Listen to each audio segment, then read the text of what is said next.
Sarjana Zaman Now by Edi Susanto. Nasib mana yang Anda alami? IP tinggi RP 0, pandai tapi menganggur. IP tinggi RP rendah, pandai tapi miskin. IP tinggi RP tinggi, pandai dan kaya. IP rendah RP 0, bodoh dan menganggur. IP rendah RP rendah, bodoh dan miskin. IP rendah RP tinggi, bodoh tapi kaya raya. Apa yang harus Anda lakukan? Jika Anda belum tahu jawabannya, bacalah buku ini. Oke. Sarjana Zaman Now. Peta karir fresh graduate menuju masa depan gemilang. Mengapa banyak sarjana yang tidak berdaya saat masuk ke dunia kerja dan apa solusinya? Bagaimana memilih karir yang tepat untuk fresh graduate di era milenial?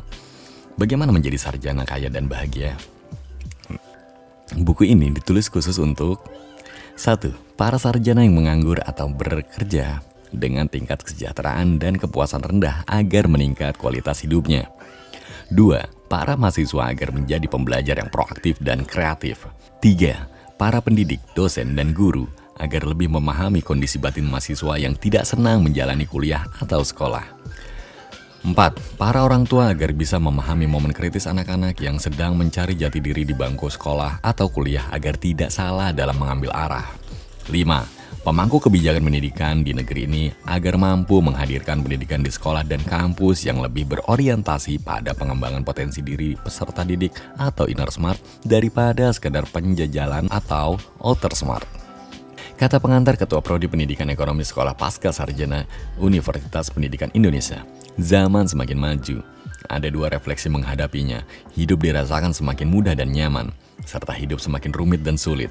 Hidup semakin mudah hanya dirasakan oleh mereka yang mampu menghadapi tantangan zaman dengan meningkatkan kompetensi. Adapun hidup semakin rumit dan sulit dirasakan oleh mereka yang terbiasa hidup dalam comfort zone. Masyarakat yang terbiasa hidup di zona nyaman menganggap hidup ini indah memesona dan nyaman jika kehidupan tidak berubah. Nyatanya, tak ada kehidupan yang tidak berubah. Detik demi detik, sejengkal demi sejengkal, semua berubah. Oleh sebab itu, siapapun yang tidak menghadapi perubahan, maka ia secara perlahan tersisih dari kehidupan. Inilah seleksi alam. Kemajuan zaman sekarang menurut Klaus Schwab disebut dengan era revolusi industri 4.0. Disebut revolusi industri 4.0 karena revolusi sekarang merupakan revolusi industri yang keempat. Revolusi industri pertama 1.0 ditandai dengan menggunakan air dan tenaga uap untuk mekanisme produksi. Revolusi industri kedua atau 2.0 memiliki ciri menggunakan tenaga listrik untuk menciptakan produksi massal. Revolusi industri ketiga atau 3.0 menggunakan elektronik dan teknologi informasi untuk mengotomisasi produksi. Adapun revolusi industri keempat atau 4.0 merupakan revolusi digital yang ditandai dengan perpaduan teknologi yang mengaburkan garis antara bidang fisik, digital, dan biologis. Schwab mengemukakan ada 5 teknologi utama yang menopang pembangunan sistem industri 4.0, yaitu Internet of Things, Artificial Intelligence, Human Machine Interface, teknologi robotik sensor, serta teknologi 3D printing. Begitulah fenomena era revolusi industri 4.0. Dunia ini dipenuhi dengan mesin serba pintar. Satu mesin saja bisa melakukan apapun dengan serba cepat, serba mudah, dan serba murah.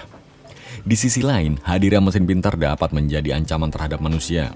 Tenaga kerja digusur oleh robot pintar, smartphone, dan salah satu contohnya, telepon pintar ini telah mampu menggusur posisi jam, alarm, kalkulator, kalender, telepon, kamera, audio, TV, koran, dan sebagainya. Padahal di era sebelumnya, keberadaan semua perangkat tersebut memerlukan sumber daya manusia atau SDM. Logis jika dikatakan kemunculan smartphone sekaligus meniadakan ratusan ribu bahkan jutaan sumber daya manusia. Schwab mengungkapkan, era revolusi industri 4.0 akan menyebabkan hilangnya 35% keterampilan utama dan akan berubah menjadi keterampilan yang lain. Sementara itu, Indonesia membutuhkan 58 juta tenaga terampil hingga 2030. Namun, sebanyak 800 juta pekerja akan digantikan oleh robot pada tahun 2030. Pada saat itu, pada tahun 2025, 14,2 juta pekerja terampil akan bermigrasi ke ASEAN.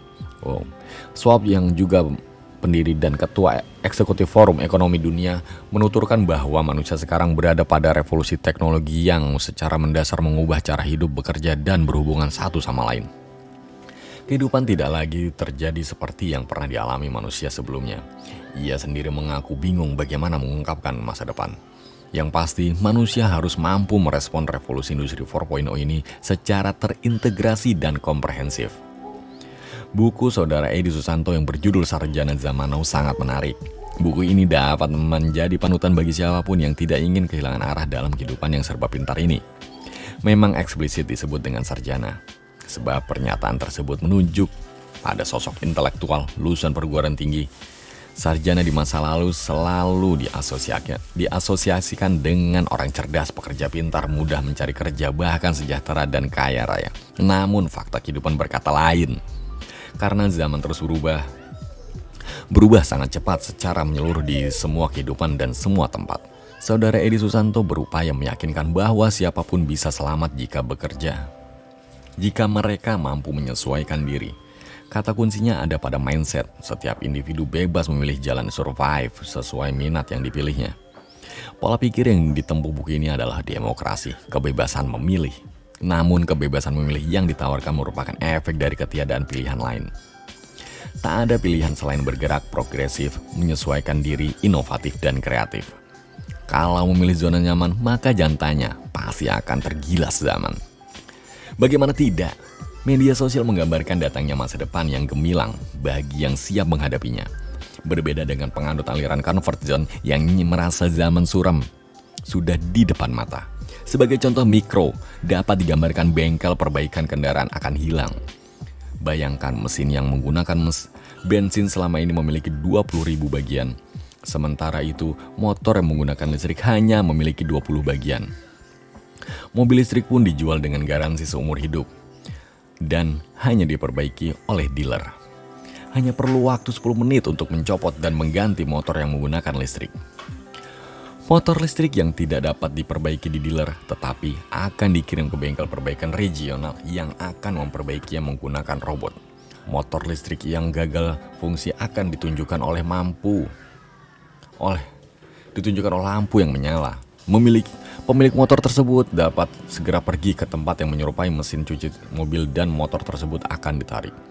Sementara itu, pemiliknya bisa ngopi dan motor tersebut segera diganti dengan yang baru.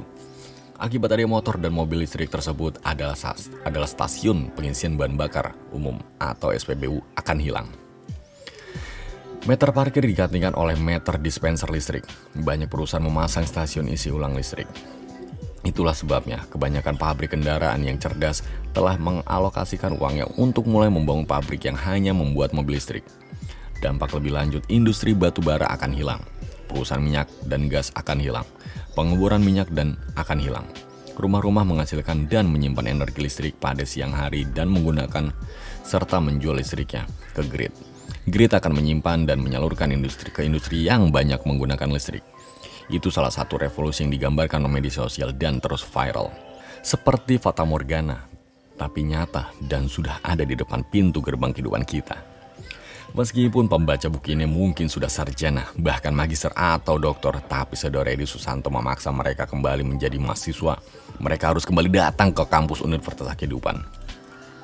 Mereka perlu mengerjakan tugas, membaca buku referensi, mempresentasikan hasil kerja di depan kelas.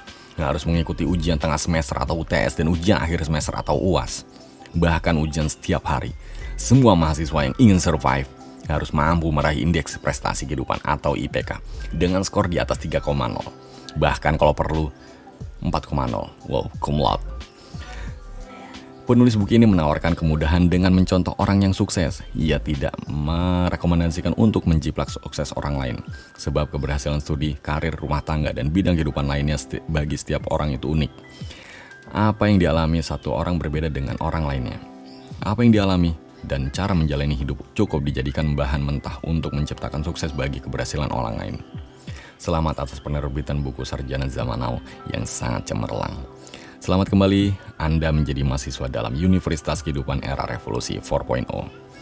Profesor Dr. Haji Suatno, MSI, Ketua Prodi Pendidikan Ekonomi Sekolah Pasca Sarjana Universitas Pendidikan Indonesia.